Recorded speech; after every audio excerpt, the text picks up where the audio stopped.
Hello, and welcome back to the Brothers Win podcast. I'm Matt, and I'm here with Ian again today. How are you doing, Ian? I'm good. How you doing, Matt? Good. Today, we're going to start off with a bit of a sports preamble, and then we're going to move on into a more general topic for the actual topic that I'm going to be providing.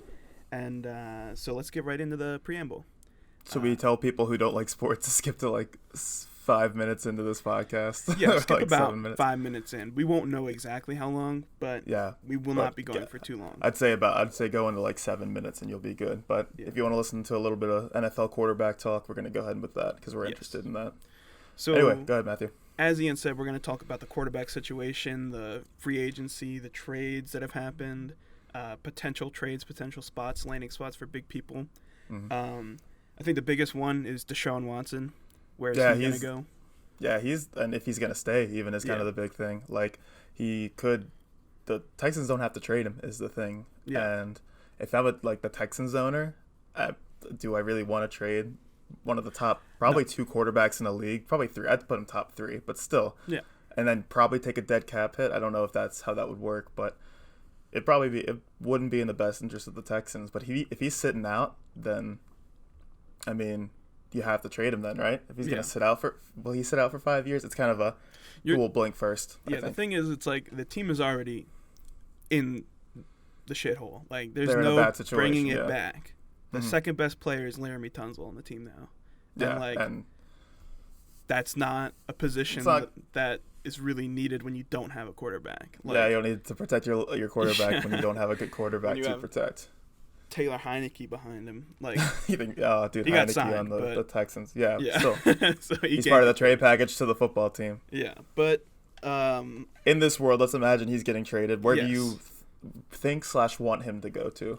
I want him to go to Miami because I think Miami is a huge Super Bowl contender next year if they figure out their quarterback situation.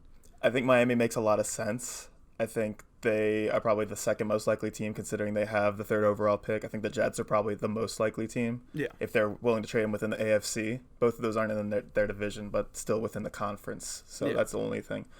I think I'd love to see him on the Panthers. I think that offense would be insane. It'd be him at quarterback, and then you have three great receivers in McCaffrey, a good running back. You have Robbie Anderson, DJ Moore, Curtis Samuel. Yeah.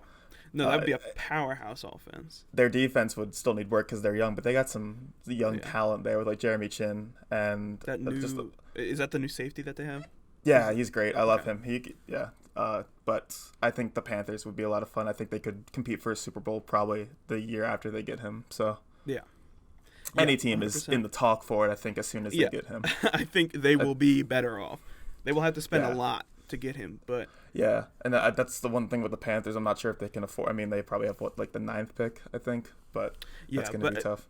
Honestly, the Texans need anything. They have no draft picks in the first round, or the beginning of the second round. I think they have because the Dolphins also have their second round, their first. Yeah, so they really need to rebuild. Yeah, and they also got J.J. Watt. I mean, they just let everyone go, and they can't replace them unless they go through free agents and veterans, stuff like that. It's a tough situation there, but they kind of did it to themselves, if I'm being honest. So I don't feel that bad. I feel bad for the fans mostly. Yeah, but sucks. I think a lot of it's starting to come in place with the quarterback situation. Carson Wentz just got traded to Indy, which I think is the only place in the NFL where his career could be revived, even the slightest. Because Frank Reich is the coach there who used to work with him on the Eagles when he was in MVP contention. And Stafford went to the Rams and Goff to the Lions, vice versa. That was a cool trade. I like the switch idea where they just switched quarterbacks. I think the Lions did really well overall. Mm-hmm. I mean, I know Goff he got his team to a Super Bowl, which, it wasn't really him. It was that defense. Yeah. And McVay is coaching. But I think Goff is really bad, but I think he can be good. I think last season he was god awful, and he somehow made the playoffs and won a game. I think he's got a Kirk Cousins ceiling. Kirk Cousins is better. Him. If I had to rank him, that's why I said ceiling. I don't think. Yeah, okay, I like Kirk Cousins. Yeah, I see. But I think the Lions aren't really in contention, and they get 2 first-round picks and I think a 3rd-round pick, and I think it's a good deal for him. You know? And I think it's good for the Rams too. They don't have a pick. Especially with how young Jared Goff is. It's comparatively you're losing an older quarterback that still has a few years, maybe. And you're getting a young quarterback that has potential still. I think Stafford's only like 32. Like, if I'm being honest. Oh, I thought he was a little older, like 35, 34. He might be. He's younger, but I don't think he's going to play too much longer. Yeah, if I had to look forward, I don't think he's going to play much longer. I mean, we see Brady out here doing it at 43, but I don't think Stafford's got that. Yeah. Anyway. The last one I wanted to talk about was Daniel Jones. I was interested because nobody really talks about that one. What do they do? Yeah. What do they do with Daniel Jones? Keep him, I guess. Yeah, that's what they're like, keep him. And I'm like, why? Why would you ever, like... I mean, he's not... they could do they could do better. They could do a lot better, yes. But they're not in a position to do better right now. I mean, unless they could put together a draft package that includes him to the Texans and get Deshaun Watson, but I really don't see that happening. I think you keep him and ride with him and hope he gets better with Saquon. And, I mean, they have a decent... Like, their wide receivers are great, like Darius Slayton. Yep. Do they have Golden Tate? But they're going to have to put up against the Cowboys next season, which hopefully Dak is back. Is he going to be back? Was that, like, confirmed at all? He's not signed. They could franchise tag him again because he was injured. And I like the idea of... I wanted to talk about Russell Wilson was my last quarterback I wanted to talk about. Let's talk about. I like the idea of them doing, like, a sign and trade with Dak, and then Dak goes to the Seahawks and Russell Wilson goes to the Cowboys. Oh, then the Cowboys would be good because the Cowboys are there. The team is there. It's just I think the coaching is bad, and I think Dak was great in the first part of the season. Top 10 quarterback. Insane. Yeah. But last season he was like average, maybe above average. Like I wouldn't put him any higher. You mean the last full season he played or this past one? Because I was going to say this year he was throwing for he was on pace to throw for 5,000 yards. He was great this season. He was elite this season in the beginning. Yeah. No doubt. I felt really bad when he broke his ankle or leg. Yeah. Oh, yeah. There was a gross break. Yeah. What a high ankle sprain, whatever, or fracture, I guess. Yeah. But I think that would be cool. But with Daniel Jones, I really don't think the Giants are in a position to do anything with. I think they gotta eat their soup. I don't know what's sleep in the bed they made. I think that's the saying. Eat their soup. No, sleep in the bed they made. Which they drafted him at 6th overall. That was a bad year for quarterbacks. Kyler Murray was the only good one drafted. Yeah, and he was. But I think one. Can't do anything about that. And there was no other good ones drafted except for Gardner Minshew. But it's like a late. That would be the Daniel same situation. I mean, they're doing better than Dwayne Haskins. Dwayne Haskins over in Pittsburgh now, I think, which is crazy. Weird. He's not doing well. I don't think he's starting. Ben, that's all right. Let's make that the last. Ben Roethlisberger's last one we talk. Is he a Steeler next year or? What do you think? You think so? Mm-hmm. I think they could cut him. He's going to make an emotional speech, and they're not going to do anything about it. Ben Roethlisberger, I don't like him as a human being. No. Sorry, Ben, if you're listening. I don't think he's good anymore. He's not good. No, he looks bad. He came back from the injury, and he can't throw further than like 20 yards. To be fair, we're Ravens fans, so there might be a bit of bias. But he didn't look good. I mean, you saw that playoff game against the Browns. I think he just hit a big drop off, and it's unfortunate. Yeah. They played their easy games, and the AFC North had the easiest schedules. Easiest. We had to play the NFC East. Yeah, NFC and East. Then the South, right? We played the East. We played the. No, we didn't get to play the. We played the Texans and the Colts and the South. Yeah. We played Titans. Because we got to play the Texans again, which was an easy win, and the Jaguars. So yeah, we played Titans and lost. We definitely all had easy schedules. That's why we all did really well. So next year, we don't have a terrible schedule. Anyway, that's been about 10 minutes on football. So do you want to go ahead and move on? Let's move on to the actual topic of today's episode. Okay, perfect. So this topic is more of a jumping off point, like most of mine are. That's good. I like them. I have a lot of examples from this. So let's start off. So the statement is that Aesop's fables didn't teach anybody anything. Okay. Ever. Okay. At all. Yes. At all. So tell us a bit about Aesop's fables, Matthew. Yeah. So because I need a refresher for sure. I did some research on this, not too much, but a little bit into it. Enough. And there are hundreds of them. Really? And I thought there were only like 5. He did the tortoise and the hare, right? Yeah, tortoise and the hare is the only one that people would know, really. Yeah. Okay. And then there's a couple other ones. And I first wanted to start off with mentioning that every single name that I'm looking at on this list of over 100 stories is in a categorized list, A to Z, right? Sure. Everyone starts with the word the. Not a single one starts with an actual word. There's like 3 maybe. That's odd. The tortoise and the hare, the gnat and the bull. Oh gosh. Yeah, it's literally just the blank and the blank. Like Aesop was not that Aesop creative. was not a title creator. He could not create a title. Did he? I guess he didn't do well with stories then either, from your perspective then, huh? I think he wrote some interesting stories, but they were not. They didn't teach anything. Teaching anybody anything. I think we took meaning from them where he was like, I'm just writing stories about hares and tortoises racing because I thought that would be funny. Animals doing stuff. Yeah. So that's fair. The main point that I wanted to make, other than the crazy naming scheme that he has, is that they didn't teach you anything. And the first one is definitely the tortoise and the hare, because everyone knows that one.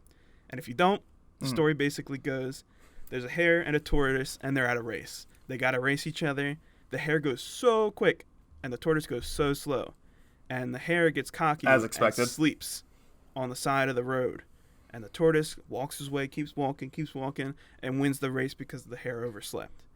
And then the moral of the story would be slow and steady wins the race.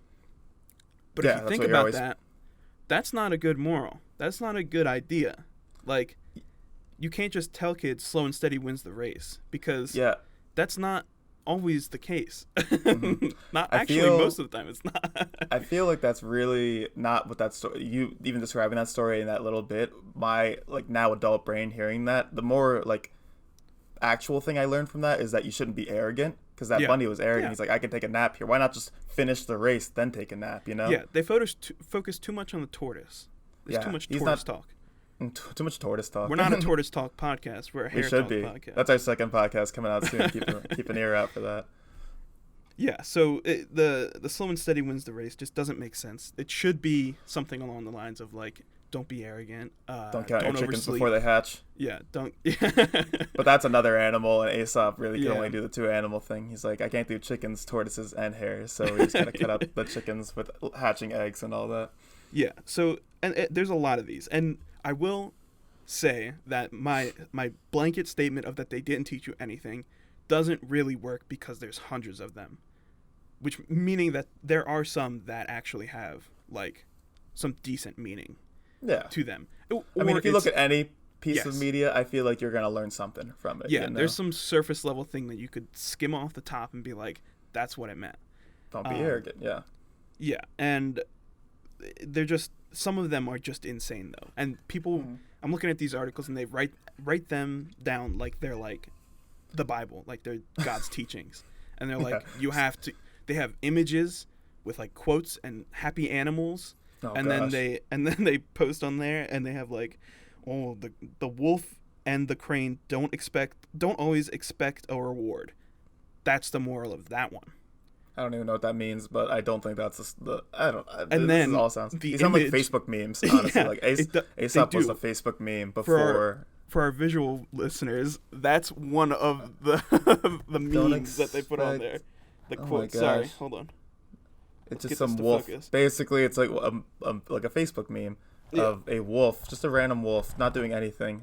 Don't expect a reward when serving the wicked. Is that what it says? Yeah. Don't expect a reward when serving the wicked, and it's a wolf. And it doesn't make any sense.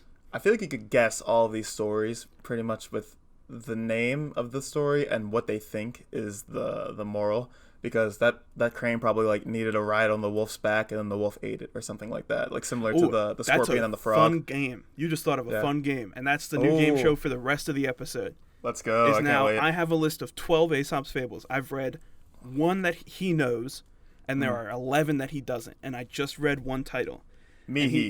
I'm me, he. Yes, you're he. Yeah. We're not talking about Aesop. Aesop was back in 350 BC. Is that when he wrote these, actually? Yeah, they're old as shit. That's why I'm saying, like, why are we taking meaning from this? Like, this dude just wrote fun stories. We're 2,500 years in the future. He was just looking at animals and like, we can figure it out. That's what self-help books are for. Oh, look, Buzz appearance. Buzz, we got a Buzz appearance on the podcast. Buzz, for our go check it out at 15 minutes on the YouTube channel. Buzz has made an appearance. Oh, he's screaming. So this one we'll go over again. The wolf and the crane. You said that the crane needs a ride from the wolf. Something along those lines. Yeah. The crane needs help, and the wolf is evil, and he's mean, and the wolf ends up eating him. Okay. See, it's the opposite.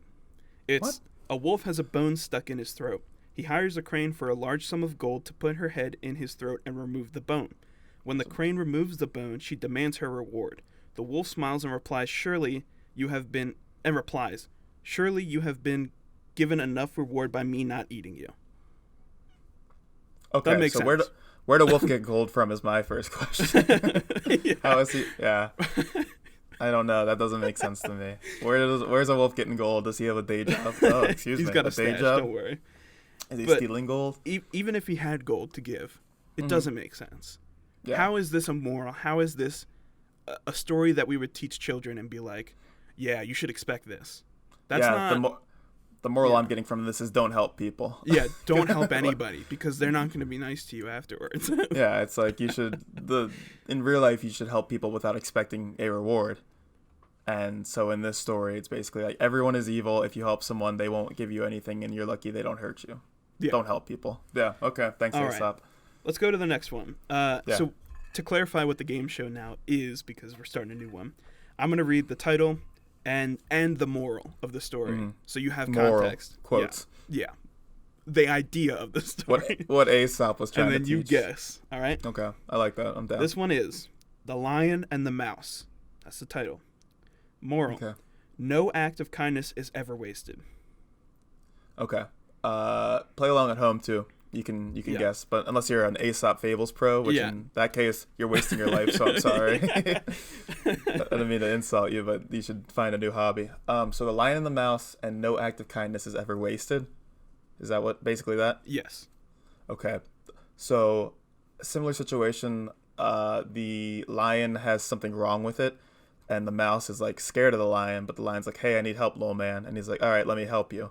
And the mouse does, and then he rewards him. So basically the opposite of the story of the crane and the wolf. Am I correct? Let me read the story because I don't know. Okay. Here's the story. Okay. A lion is fast asleep until a mouse wakes him up. The lion opens his big jaw to swallow him, but the mouse begs the lion to think again, as he may become useful in the future. The lion laughs off the idea and lets him go. Sometime later, the lion is caught in a trap by some hunters. At that moment, the same little mouse walks by and notices the lion trapped. As he walks up and chews the rope to free the lion, the mouse smiles and says, "Was I not right?" So it's the opposite. It's basically, the opposite. Exact opposite. So you're right, pretty much. Because this, if I'm to live my life based on the crane and the wolf, I'm not helping this lion in the first place because he's like, shouldn't my payment enough be that I didn't eat you? And then he gets trapped by hunters and then dies because the mouse doesn't want to help him. But in this story, Aesop's world has changed, and he maybe something happened in his life. He's just covering all his bases, bro. He's just got to put every possible idea. I think Aesop was really an emotional writer, and he was writing based on how he felt. Like maybe he had been broken up with or something in the first one, and he's like, "No one will ever love you." He's literally one of the animals in every single fable. Yeah. Oh, I honestly. So he was probably the mouse in this one. Yeah, like he later helped someone out after they. Yeah, I don't know. Aesop is a weird dude. Slow down. Aesop wasn't thinking right. Take it easy, man. Yeah, that seems like the exact opposite. I don't trust Aesop on this one. I'm gonna skip this one because it's gonna be hard to guess. Okay. Just from the title. I'll still read it. It's called The North Wind and the Sun. Yeah, I couldn't guess that one. Yeah, and then it's kindness wins people over. So there's no way you're going to guess. No, it has to do with like a traveler too. There's a traveler, but it doesn't say. Oh, Aesop didn't tell me that. Yeah, so. Aesop didn't let us know that he was the traveler. He's like, I got 5 words, blank and the blank. No, yeah. Blank and the blank. Now this one is a little more complex because it adds an animal. It's called The Lion, the Ass, and the Fox. Ass being donkey, I imagine. Yeah, no, I hope so. Aesop was horny in this section. Okay, so that is the lion's ass and the fox. I don't know if I should read this one. PG-13. PG-13. The moral, is learn from the failures of others. Okay. I feel like there's this... No, that's got to do with like a sheep crossing a river or something like that. I'm going to say they're crossing a river, and one does it poorly, and the other does it poorly. And then the last one learns from the mistakes. That's a good guess. Yeah, and then he does it correctly, and his friends die. Still, I haven't read through all of these because I didn't feel like reading the stories. I just want to read don't blame you. So, let's read the story together. This is a summary. This is not the story, to be clear. Yeah, God, it says story, but it's a summary. Yeah. Thank God we're not reading the entire stories. Good Lord. Yeah, I'm not reading them. Yeah. A lion, fox, and ass are all hunting together. They all gathered a huge amount of food and now had to decide how to divide it. The lion asked the ass to divide the food, so the ass chose to divide the portions equally. This made the lion, the king of beasts, angry, and with his paw, he killed the ass. Okay. That doesn't make sense. The lion then asked the fox to divide the food. The fox wasted no time. He quickly gave a huge heap to the lion and only kept a small portion for himself. The lion asked the fox, "Who taught you to divide so fairly?" The fox replies, "I learned from the ass." That is one of the worst ones I've read today. That's really bad. Because that just teaches you to succumb to pressure. Peer pressure. Yeah, that's the moral of that story. What was the moral you said? No, that was learn from the failures of others. It's terrible. That is a decent moral with the worst story behind it. I wish lions were more consistent in Aesop's universe, because there's the relatively nice one in The Lion and the Mouse, and this one is just a jerk. Real ass. I don't think donkeys eat asses. I don't think they eat meat, by the way. I'm no expert in that. I wouldn't think so. But I don't think they eat meat. Have you ever seen a donkey go hunting before? They have teeth made for chewing grass. So I think how are they hunting and being friends, but the lion would snap on a whim like that and kill him for not giving him more food? Yeah, that doesn't make any sense, Aesop.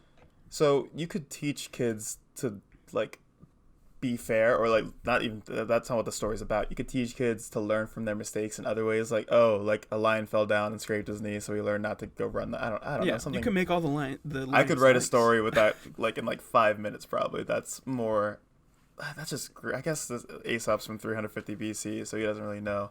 That's gruesome, and he's also not consistent in his animals. I wish all the animals you could fit them in a puzzle. So it's the lion's in this one and the wolf's in this one. Yeah, they're both going to be jerks to each other. Always.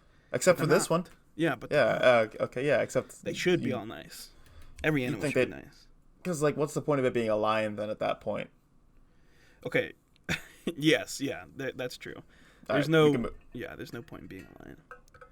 So the next one is an interesting one, because the moral is one that I don't understand at all. Okay.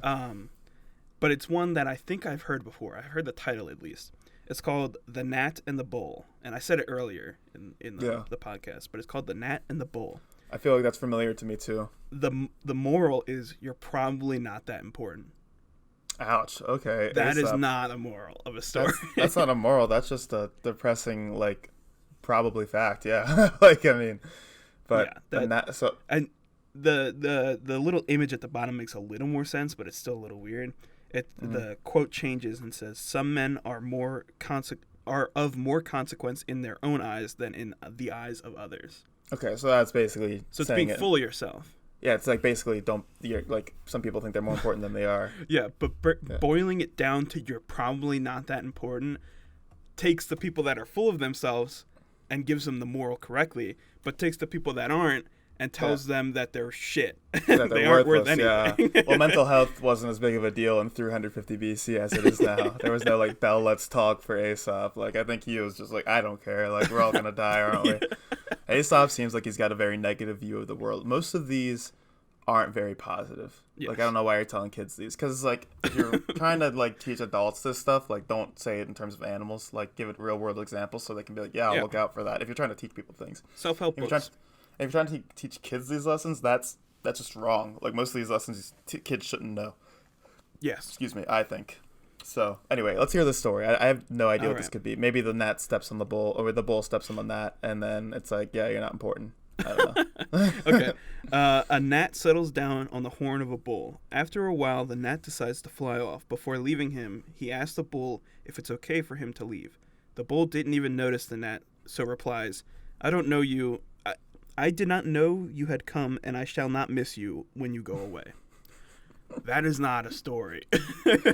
Aesop's got to be writing these in 5 minutes. He really is riding off the success of the tortoise and the hare. I'm gonna assume that was his first one. He was in the Colosseum back then, and he was hitting on a girl, sitting next to her, right in the Colosseum. He's like, "Hey, he's talking her up. She's not responding too much, but he thinks he's talking her up, right?" Yeah. And then he thinks he's got moves. He's like, "So you want to hang out sometime?" She turns around and she says, You talking to me? Those exact words. I think I had no idea you were here, and they will not notice when you leave. You are of no consequence. I did not know you had come, and I shall not miss you when you go away. And he just stands up, walks out, and writes a book about it. He's like, well, there's some motivation. Man, that's Aesop's life. Could you imagine if you were subjected to that, where you like had to live life, but everything you had to figure out how to write a story about it? Yeah, I think Aesop's he's a tragic character. I mean, he existed, but I just think he's honestly a tragic character because if you take more than a child's like view of this and you think of it like an adult man writing this for like, I would imagine for children, it's just very sad, you know? Yeah. It's disappointing. Yeah. To see Aesop's talents be wasted. I don't think he had, I don't know how much talent Aesop had because those stories aren't that good. So there are, obviously, that was a direct quote when he said, I don't care, like, whatever, I didn't. Someone said that to him, yeah. That was a direct quote from the story. Oh, I mean, but what I was going to say is that these are summaries from the story, so they're not, like, exact retellings of how the story went. Maybe they're nicer in the actual, like, text. I don't think so. But the summaries make it seem like there's no way that he could be writing something sympathetic towards children. I don't know if this was exactly I don't know. I just feel like these summaries are pretty on the nose because the Tortoise and Hare is not that long. It's not like it's like a 200-page epic where we're reading about like the story. It's like these summaries are pretty much like half of what an actual Aesop fable is. So I don't know. Right. Let's move on to the next one. Next one is going to be The Crow and the Pitcher. The moral is there's always a way. A crow dropped a pebble. The pitcher is a pitcher of water. I didn't think a baseball pitcher, considering baseball wasn't invented until like the 1800s. So it could be like a fancy old word, you know? It could be. I imagined a water pitcher. Somebody that cleans out toilets, maybe, and the crow happened to see him. Yeah, maybe. Yeah. But no, it is a pitcher of water. Great. I think a crow, they like to collect shiny things, so I think this crow dropped a shiny thing into the pitcher of water and then was like, oh no, what do I do now? And then had to figure out how to get his shiny thing out of the pitcher. That is... Oh, sorry. Go ahead. And I was just going to say... And then he probably does it, I would imagine, in the end somehow by like trying to be like by like knocking the pitcher over or something like that. Okay, that's not true, but it is very close with the stones or pebbles or shiny things, right? Crows do love shiny things. It's more about the fact that he's thirsty. Okay. Than anything else. He wants water. Oh. So keep going. A thirsty crow comes across a pitcher, which had been full of water, but when he puts his beak into it, into the mouth of the pitcher, he cannot reach the water. He keeps trying, but then gives up. At last, he comes up with an idea. He keeps dropping pebbles into the pitcher. Soon, the water rises up to the top and is able to quench his thirst. See, now that one's not that bad. That was fine. Because there's no other animal that can be mean. Yeah. Only the crow could be mean, and the crow has probably no dialogue. He's probably just... The crow's just solving the problem creatively. It doesn't teach a lesson, though. I mean, I guess it teaches you not to give up right away. There's always a way. That was the moral. Which is like, okay. I mean, is that always true? Perhaps. Is there always a way? Yeah, true. That's not always a productive way of thinking.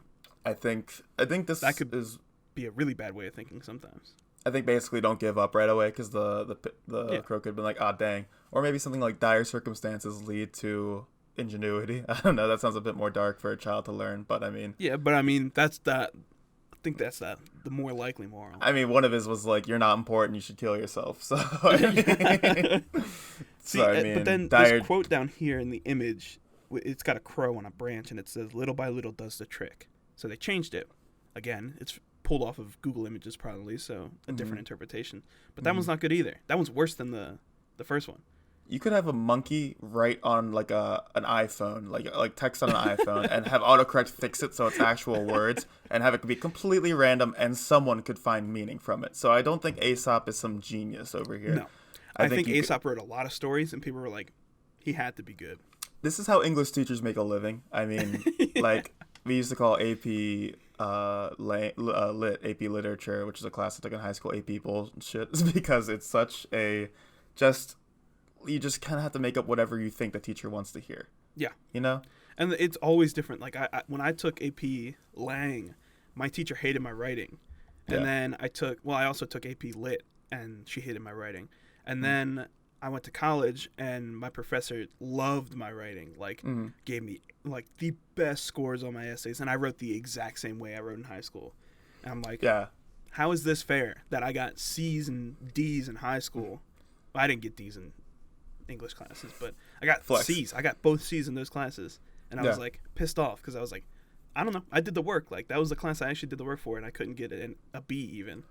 So yeah, I mean, it's basically just whatever you can interpret things from anything is basically what I'm saying. That's the moral of my story of this podcast, because you're gonna have to, like, if we're going for morals here, you got to get a moral out of our podcast, out of anything that you read. Maybe Aesop was just bored and writing stories about animals. I don't know. Did he actually try to like make meaning out of these, or did people read them later and were like, these are what these morals are? Realistically, he did, but people interpreted it like, if you go and you look up The Tortoise and the Hare.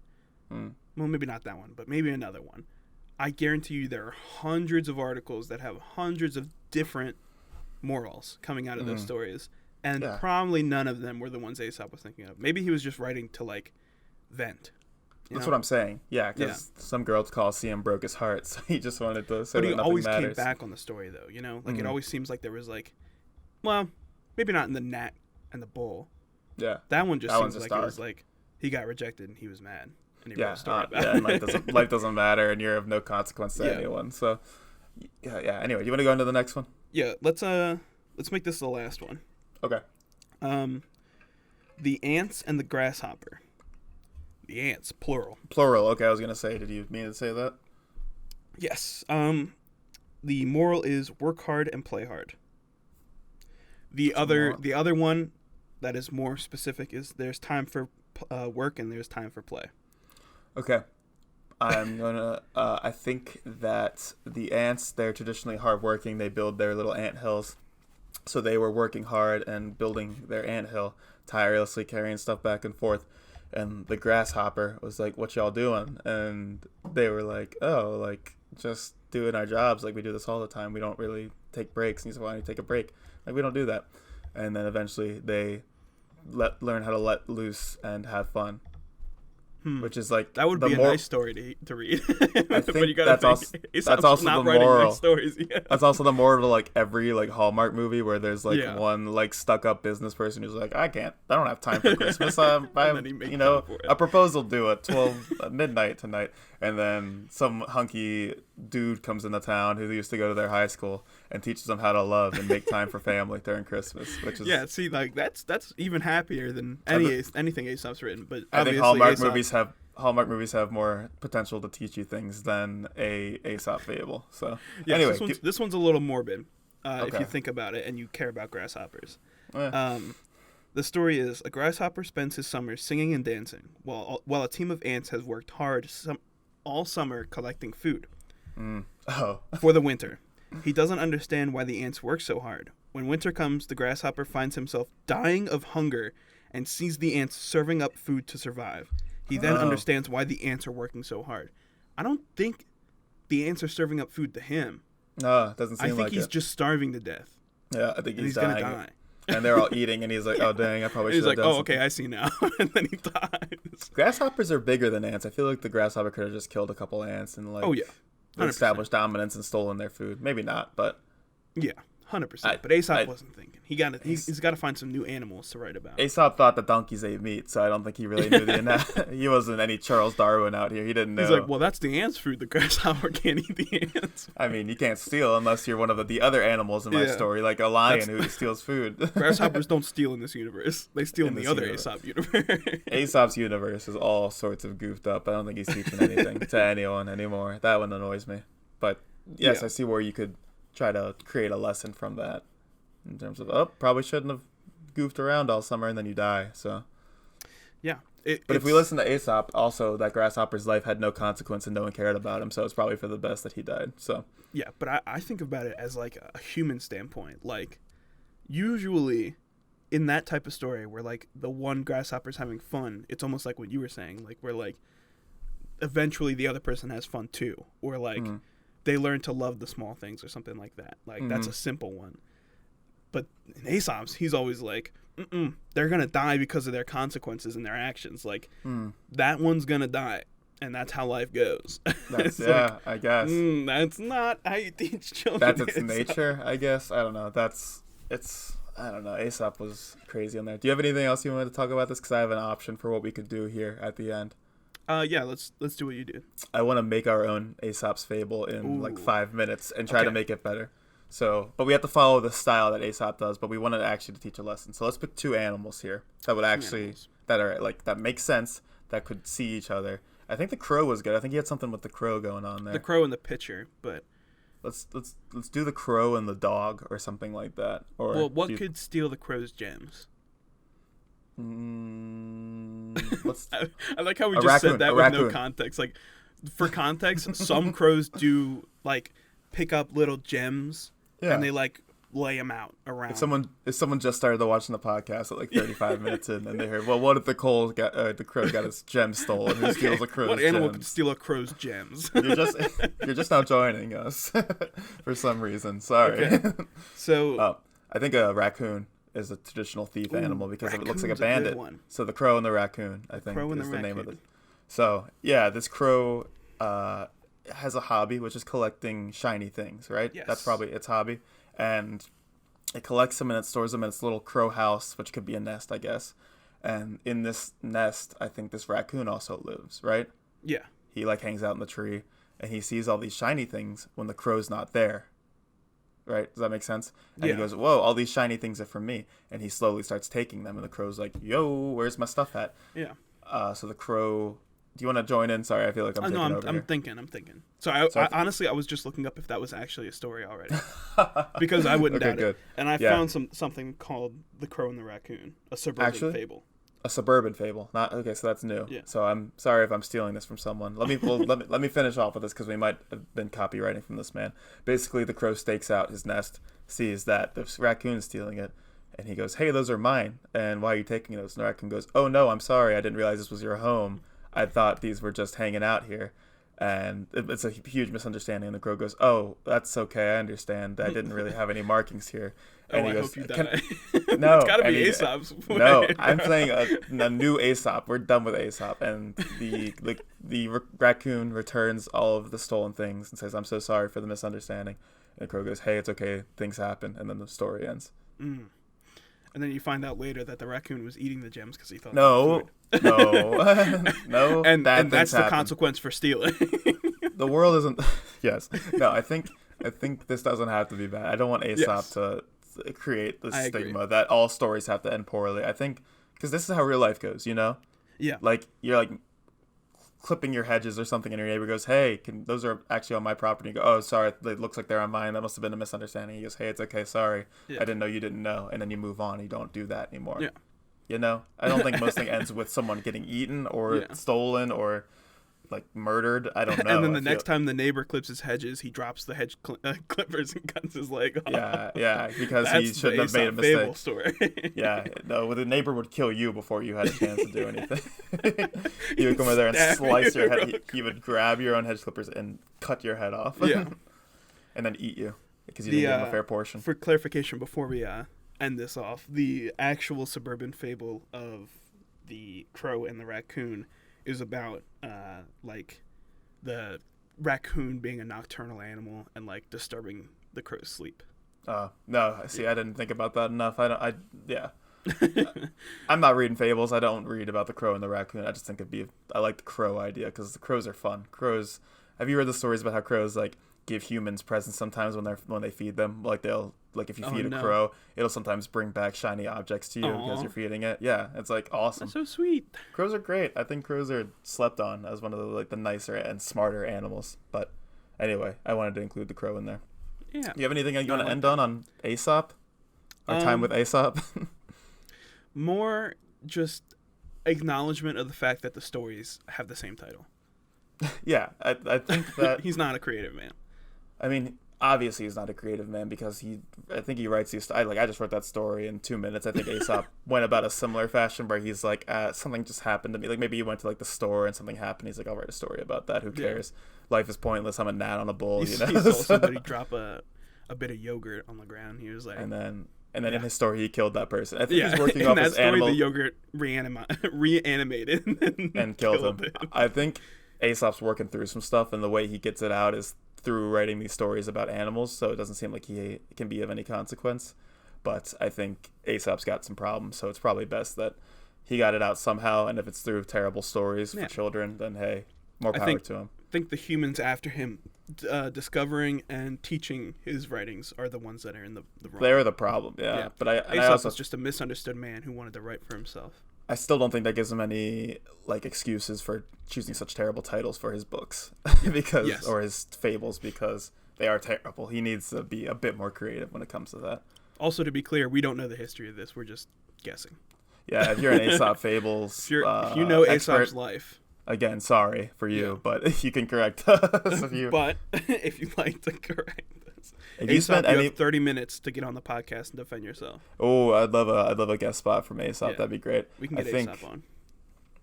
Yeah, I think that most people don't think of Aesop as a consequential figure, so I think they don't know the history. If you spend more than the 45-minute podcast that we just did learning about Aesop, then that's your fault. So sorry. But if you have any external knowledge after or before this podcast of Aesop, sorry. That wasn't forced upon you by a grade school teacher trying to teach you about life lessons that don't actually matter. Yeah. So, yeah. All right. Well, that's going to bring our conversation to an end. That was fun. Conclusion. I had a lot of fun. I liked the little game we came up with. I'm glad we came up with that because it had some more interaction to it.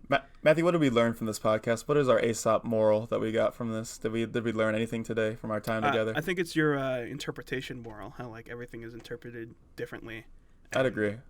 A single teaching is not always the correct way. Yeah, I think so. I think that's our moral today. So thanks. Chew on that, Aesop. He's rolling in his grave right now. Yeah, he's rolling in his grave because we just figured it out. Schools. But yeah, thanks for watching. This has been the Brothers Whim podcast. You can follow us on Twitter, Instagram at Brothers Whim, YouTube, the Brothers Whim podcast.